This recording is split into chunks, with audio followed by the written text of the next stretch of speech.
My answer would be this. We were trying to teach our children to be in Japan. Okay. Just be here. And I think it's important to, in their minds, they had no concept of racism in America. So why? Welcome to the Melanated Files. In this series, we highlight and share the stories of black people from across the globe. Remember to subscribe to this channel for weekly videos and also follow us on social media for regular updates. Let's get into the interview. Hey guys, what's up? Welcome to another episode of the Melanated Files. My name is Ranza and I'm your host, and today we're joined by, this is a bit special, a little different, right? To my left, you have Tiffany's parents. Do you guys remember Tiffany? Of course, cultural Japanese. She was born in Japan. Her first language is Japanese. My name is Tiffany Rachel, and I was born in Ibaraki Prefecture, Japan.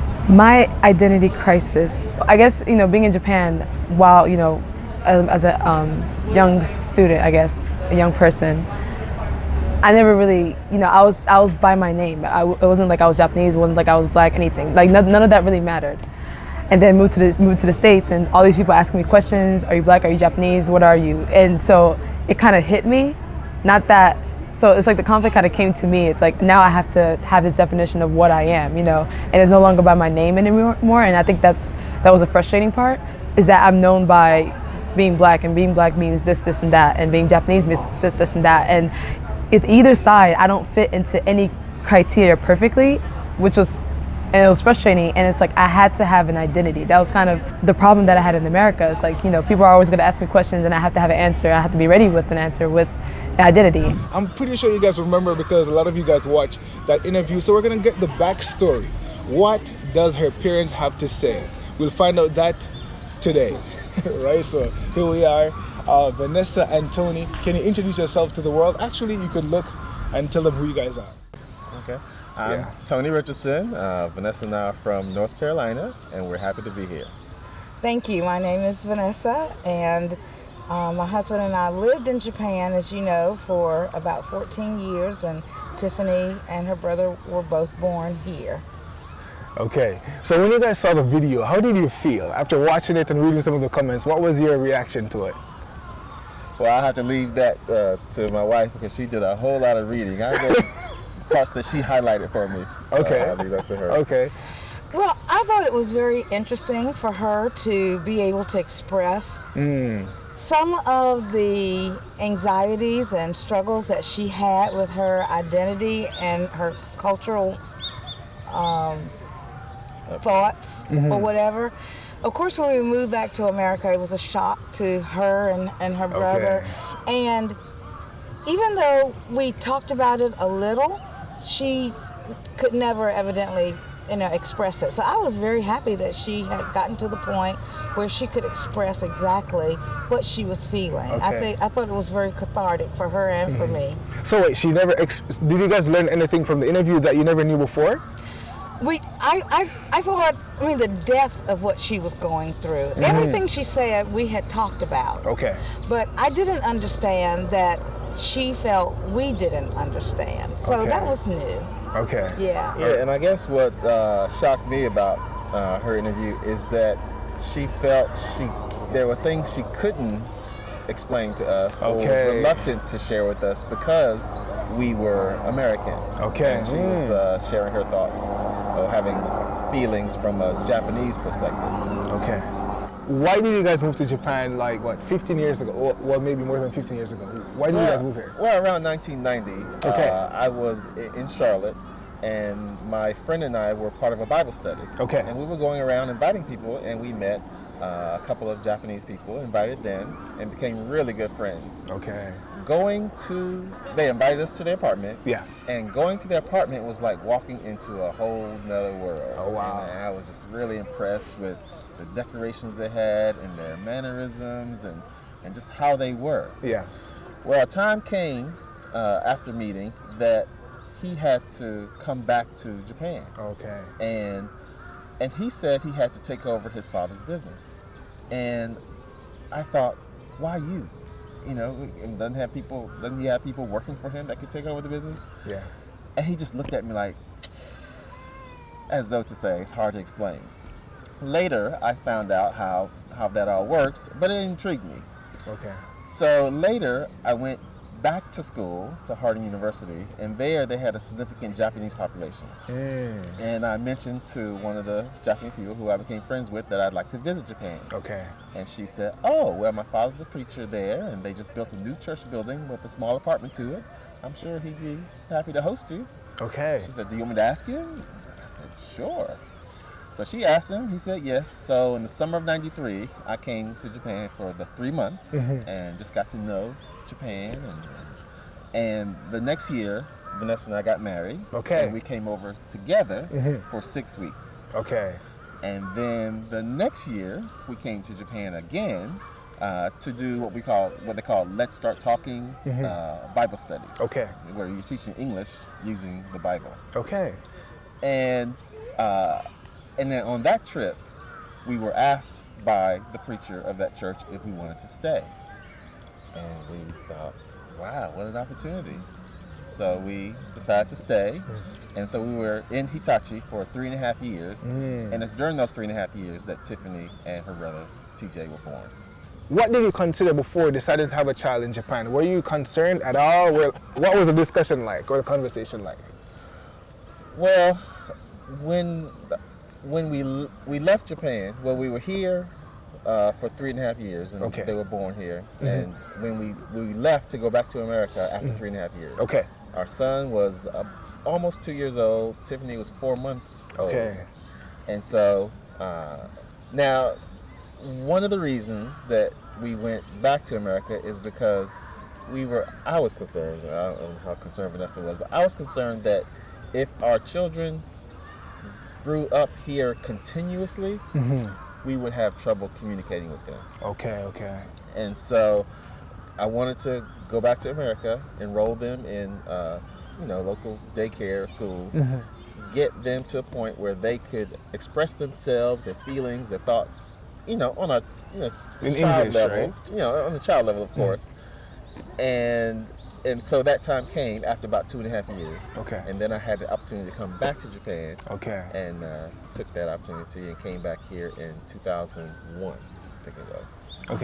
So what about having your children here? Did you guys think about that? Was it a concern at all? We were newlyweds. We didn't think about that. It happened, right? Yeah, we didn't think about that. But when we came back in 2001, we were going to enroll our son into a kindergarten. And so with the help of a friend, we were looking around different kindergartens, trying to find a place because we were aware of bullying. But we were concerned that we would be subject to that, or they would be subject to that. So we asked around to different kindergartens, and then found one that we felt was very caring and sensitive. What do you look for? What was some of the criteria that you had to fulfill the requirements? Well, actually, we had a dear friend who is Japanese. We had her actually go and talk with the two kindergartens that we looked at, and she recommended the one that we chose. So she had the criteria, not us. In our children's case, they went to the local kindergarten or from first grade in the same school throughout. And I think there's something about that the children, the surrounding children, they became part of their lives. Well, the other thing too, and I learned this when my son started going to Hoyton.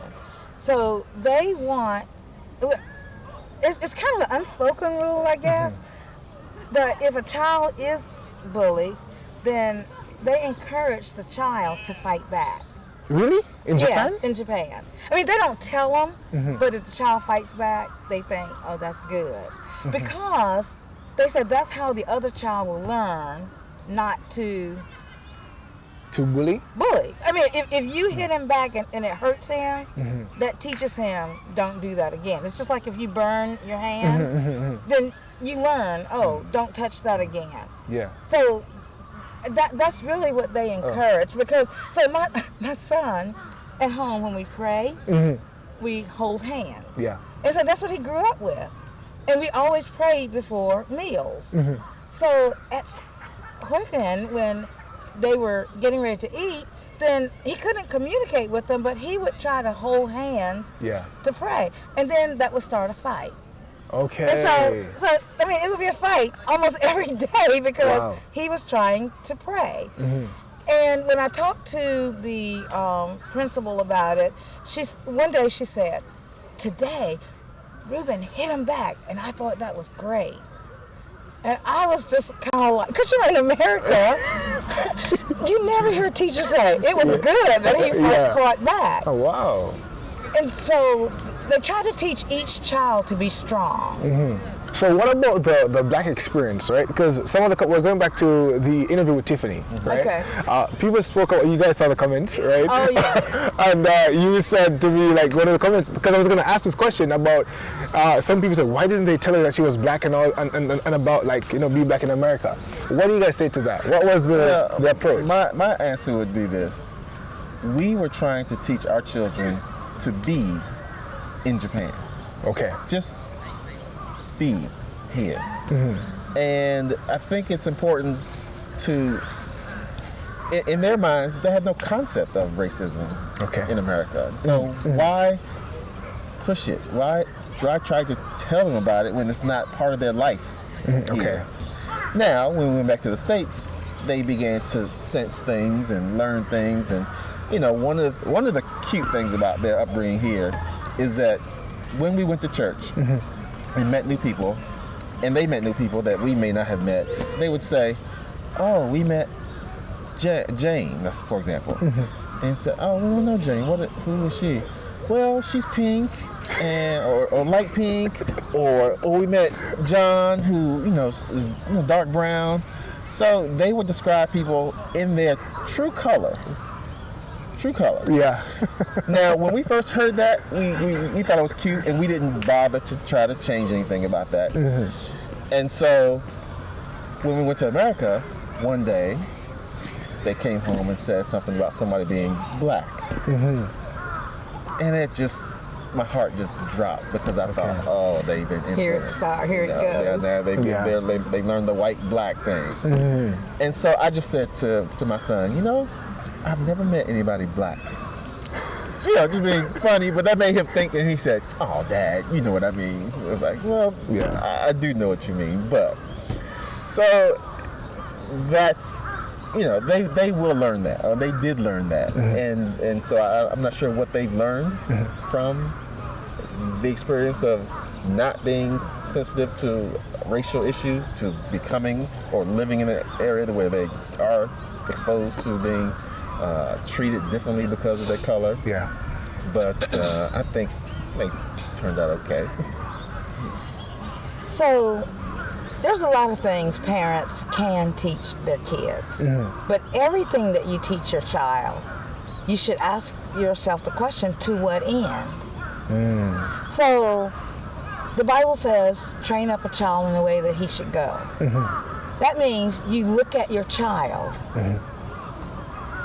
and you train them according to their talents and skills so that they can become what God, wants them to become. Not what I want them to become, even though, there were times that I was like, oh, I don't want you to do that, but I didn't say it because it's not my life, it's their life. And they have to forge a relationship with God, and they have to work that out themselves at some point. So my concern for them was, who is God shaping you to be? Let's find that out. And God doesn't divide us by black. Well, first of all, black isn't even a race, but and I'm sorry, I know that's going to draw a lot of comments, but God does not divide us. He sees all of us as the same.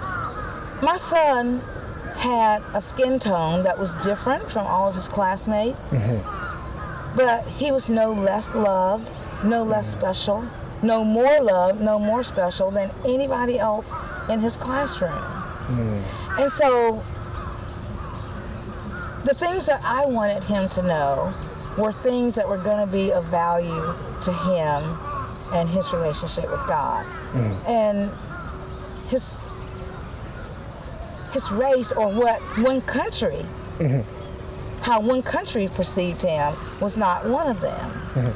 So even when we came back to America, I did not, quote unquote, have the race talk with my kids. I think you told me on many cases you did, but I never had that. Because but don't you think it would have been maybe necessary? Because I can imagine being in Japan all my life, then going to the States and just encountering all that you can't understand it. So there might be a little bit ill-prepared. Well, there were some things that they had to understand. One of which is, here in Japan, you go into a store, you pick up whatever you want, look at it, and play with it, and then set it down if you're not going to buy it. And true. And you can go anywhere. Kids can go anywhere in the mall in Japan and be safe. Yeah. So, so whenever we came to America to visit, we drilled in them, you cannot leave our side. Yeah. You can't do that. You can't pick up things and just walk around the store with them. Right. And one of the things I encouraged was, when we're in line checking out, and we're on our way out, do not pick up anything to look at. Don't touch anything, because someone will think you're stealing. Yeah. And so that's one of the disappointing things. And it's different, unfortunately, for blacks, because that's the critical eye through which we're seen. Yeah. So that was something for their immediate safety. And so when you're talking about something for their immediate safety, of course you have to put those strict rules. Yes. But something that is going to shape how they think about themselves, that should come from God. So I think it was better for them to discover it without actually trying to explain that and shape their thought process? I think it was good that they could experience hearing about how blacks are treated, not them. I mean, I would say they were not directly discriminated against. Okay. But they heard their friends or people describe how they were, and so they took it to heart in that sense. Yeah. But it was good for them to have us to talk about it so that we can share with them our perspective on it. So here's an example. One night, when Tiffany was in high school, she had a part-time job at a fast food restaurant, and her dad used to go pick her up. And one night he was on his way to pick her up, and he was stopped by the police for speeding. Yeah. And so he called her to say, I'm going to be late. I've been stopped by the police. Well, she calls me. She's in tears. She's she says, Dad's going to be killed, because she's heard all these things. And so, we talked about it, and I said, he may be, but let's talk about this. You know your dad.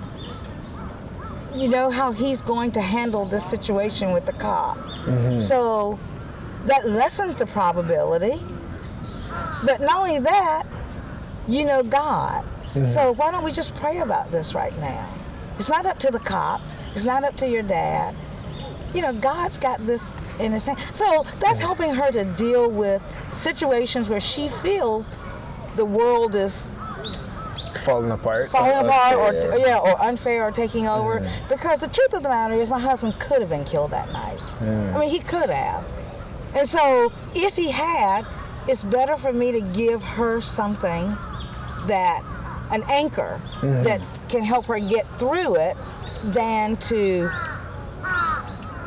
give her something. I don't know what else you could give her in a situation like that. So, I mean, that's kind of the thought process we try to use in raising our kids. To what end? What do they need to help them for the long run? And, for those who say, why didn't you teach them more about, black issues or race issues? Well, there is so much more to the world than black issues or race issues. And we try to cover whatever was pertinent to them at the time. How would you describe the black experience in Japan versus back in the States? Like coming here, living here, and going back. Maybe you can explain that through your children's eyes, like how they experienced it. Well, one of the things that impressed me about the Japanese people when we first came was someone asked us where we're from. So we said we're from America, and they said, "Oh, you're Americans." And at first, I thought, "Was that right?" You know, because I had never been considered an American, but always an African American. Yeah. And so that was refreshing. And so that told me that they see me, you know, first of all, as an American, just an American. Because you are. Right, exactly. And, you know, none of this race stuff. And so that was refreshing. Yeah, it's really interesting. The only time we were faced with, you're an African American, what does that mean in Japan, was from other Americans. Okay. I mean, from Japanese people. I'm not saying that they didn't think of us that way, or they did. I don't know. But we were always called American. And to this day, I've never been called an American, just an American in America. Wow. Always, you're Black American, you're African American. Something else American. Something right? else American, but not just American. And as far as how we were treated here by Japanese people, it's been nothing but wonderful. Okay. I mean, nothing but love, nothing but concern, nothing but care. And so I've got nothing but good things to say. What were some of the challenges you faced raising your kids in Japan, and how did you overcome them, right? Them being different. Did you find any challenges that you think were unique to the experience in Japan, or no? If it's no, we can move on. Our kids weren't, I mean, they weren't different. I mean, they acted Japanese. I mean, they fell in line with Japanese culture. So they weren't different. We were different. Okay. So, yeah, we were kind of treated more like guests, but my kids were always treated like you're Japanese. And what I mean by that is, in the Japanese culture, if you're a guest, then they understand that you might not follow some of the rules, or you might not know some of the rules. So there's some forgiveness there that you don't do the right thing. For instance, when we first got here, if a policeman stopped us for speeding, then they would look at us and say, "Oh, you're a foreigner, just be careful, go on." Okay. Because it was some understanding. But with our kids, it's like, no, you're Japanese. I don't know how to explain it, but that, I mean, they treated them like Japanese. Like they were Japanese. Right. Okay. And so they attended events like where they were invited to go to things that we weren't sometimes. Not because they didn't want us to go, but because they didn't know that we would want to go. Okay. Because we're foreigners. Yeah, so one day, one of our really good friends, they had been inviting our children to go on these trips for years. And then one day they said, "Don't you want to go?" And we were like, "Oh, so yes." And so from that point, we always went together. Okay. And so,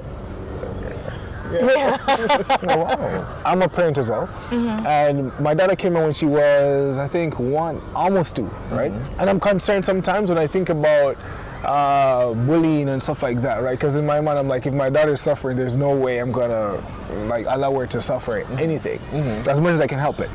And so you said that because she grew up in the same community and environment for a while, she was okay because she became a part of the community. So they saw her as, oh, Tiffany lived down the street or there, and she's just like a part of the community, right? So that helped in the experience. Yes. So if your daughter stays in the same community, goes to the same schools with those same young children in that community, all that love will follow. And if, let's say, for example, someone from a different neighborhood comes into that school and sees your daughter and wants to treat them differently, your daughter will have natural protection from that by the surrounding children. They won't let that happen. So would that be advice for people that are watching right now? Because I know some people who just had a baby in Japan and they're black, or some people who are probably thinking of coming with their wife and maybe they will have kids as well. Is there any advice that you could impart? So that's one. Like try to like set down roots. Choose a community and stay in that community. Okay. That's good advice, but also, I mean, just understand that Japan is a very homogenous society. Even when you go through the train station, you see how people just naturally follow a pattern of walking that when you're walking in a public space in America, there's always some few people who are walking against the grain. It's just natural. I mean, so to not be singled out, I mean, don't single yourself out by bucking the system. When in Rome, do as the Romans do. If you were to do it all over again, would you change anything? Like coming here back in 1990, what was it, 3 and all that, having kids here, would you guys do it over again if you had the chance? For me, no. Oh, you wouldn't do it over again? You wouldn't change anything? You wouldn't change it? Okay. Same thing, or? Well, I mean, in general, I don't believe in do-overs. I mean, I believe everything that has happened has made me who I am today. And I mean, I'm a work in progress. And so I wouldn't want to do it over for that reason. Okay. But looking back on how things did happen, and learning from what my kids are expressing now, Tiffany said that whenever she was speaking English, I would always correct her English. Okay. So that made her feel as if she couldn't express herself in English. Okay, I see. And so I didn't realize that until recently. So I think I would not be so much of an English teacher to her and more of just a mom, if that makes any sense. I think I would, but I'm not sure. Because if you don't correct her, she'll keep saying the wrong thing. So, So maybe, because I remember the answer she gave in the interview. So I think, maybe that's why she felt that way, that she couldn't communicate and explain certain things. Yeah, I mean, this was grammar stuff. So I understood the message. I understood the message, but I was just trying to help her deliver the message in a grammatically correct way. But to a child, that felt like I can never speak English correctly. Because to her, it's like she was learning that. In her mind, Japanese was the foundation. So she was taking on English or something else, right? Like a new language, right? Well, even now, though, you can tell she translates from Japanese to English by some of her word choices. Oh, okay. So some people in the comments are saying, how does she speak American or American English so well? And some of them are blatantly trying to say she's lying. But on the internet, that happens, right? So you got, so that doesn't bother us. But you know, so for someone who knows both languages, they can tell by her word choice that she's actually translating from Japanese to English a lot of times. Yes. Yeah, and so, and like, for example, just yesterday, she said, I have the opportunity to have an intern at this company, an intern at this company. And I said, internship? You mean you have an opportunity to have an internship at the company? And she said, oh yeah. And then she said, oh, now I just realized why I say intern, because in Japanese, we use intan. Okay. Yeah, so it's just a matter of her recognizing what she's doing in her brain. Yeah. So, because Japanese is the foundation. Wow. So it goes deep then. It's really deep. Wow. But for someone who doesn't know both languages, they think she misspoke. Okay. But, It's like a direct translation. It's a direct translation. Yes. Wow. Yes. I think that's one thing that people were drawn to in the video, because it was so fascinating and unusual, just to try to wrap our minds around the reality of her experience, right? Because just like you're saying, it, people would expect her to know English, right? Her parents speak English, right? But she was born in Japan, so trying to wrap her mind around it. So I think people are drawn to that. It's a unique experience, I think, right? So even you guys explaining that to me, and I'm like, oh, even more. I'm like, oh, wow, right? So wow, so it went deep. My daughter speaks English now. She's learning Japanese as she goes to school, so it might not be the same, because I think English is the foundation for her, and then so Japanese will be on top of that, so it might be a little bit different. Well, at home, we spoke only English to our children. Okay. And that was the rule. Our rule was, in the house with each other, we speak English. Because, when we take trips to America and you're talking with family and friends, I want you to be able to communicate with them. Yeah. And so that was a rule, and that went well, but it didn't go deep. So they learned to have a casual conversation. Yeah. But it may not have been a grammatical conversation. Okay. Or a technical conversation. And so one of the realizations for me was, after we had moved back in 2011, we moved back to the States, and I came home from work one day and my daughter was crying. Tiffany was crying Doing her homework. And I said, Tiffany, what's wrong? She said, I don't understand what this is saying. Okay. And so I said, okay, well, read it to me. And she read it to me perfectly. And I said, okay, so what does that mean? And she said, I don't know. Okay. And at that point, I realized that she was reading the English, trying to translate it into Japanese. So she could understand it. And then put it back out in English for me. Okay. And that was an exercise that she hadn't learned. We didn't teach her that. Because, growing up, I read books to them and, that was all fine, but they never had to study in English. Okay. And that was a challenge for them. Is it similar? So is the experience with Tiffany, is it the exact same thing with your son as well? Yes. The experience that they have is the same? Yes. Yeah. They both had the same challenge, yes, in trying to comprehend English. Okay. And they found different ways to deal with it. So with Tiffany, she got into sports. She has the yokugambaru spirit, So she did all kinds of sports. Okay. Just to help herself feel better about herself, I suppose. I don't know. To try to find her place. So she did that. And my son got into musical theater. And that helped him understand English a lot because, of course, he was acting out the dialogues that he was speaking. Yeah. And so he learned that context. So they did it two different ways. And he, our son, is more of a Keigo person. Okay. Meaning he likes saying it right. Yeah. And so his English and his Japanese, he'll speak it formally. Very formal. Very formal. Yeah. Tiffany enjoys the slang. And so when she hears a slang word, she just laughs and says, oh, that's interesting. And she goes with it. Up on it. Yeah. And so, well, I think she likes a cadence of I think it's a cadence that she likes. What are the colloquial terms or? Yes.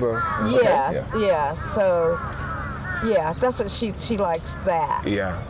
It seems like he's fascinated by languages because she spoke about even that she translates sometimes for you guys. Sometimes certain things she would do it. She likes that whole thing, right? So maybe that's why. Yeah. And I think it's more colorful. Like colloquialisms are it's a lot more colorful than the standard way of speaking or writing. But and I would say at this point in their lives, their English and Japanese are both at a even level. Okay.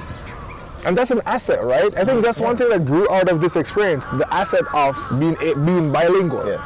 Right? Yeah. That's one, and just understanding as a black person. Because I think it's fascinating because if someone that had the Asian phenotype, you kind of expect it almost, or you won't be like taken aback. But someone that looks different, that can understand that, I think it can also be a way to break down barriers, so people can't judge by appearance, right? You'd see an example, like, look, and you can understand that, okay, someone can actually not look like me, but understands, see the world the way I see it.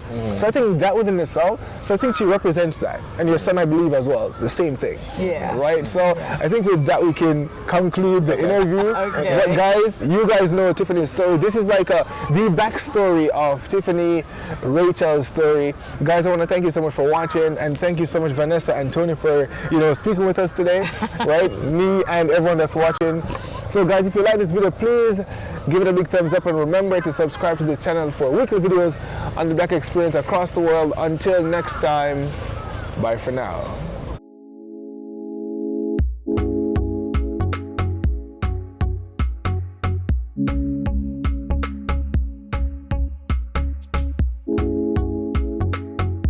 Thank you so much for watching. If you would like to share your story or have us visit your region, send us a message on any of our social media platforms or via our website. That's good.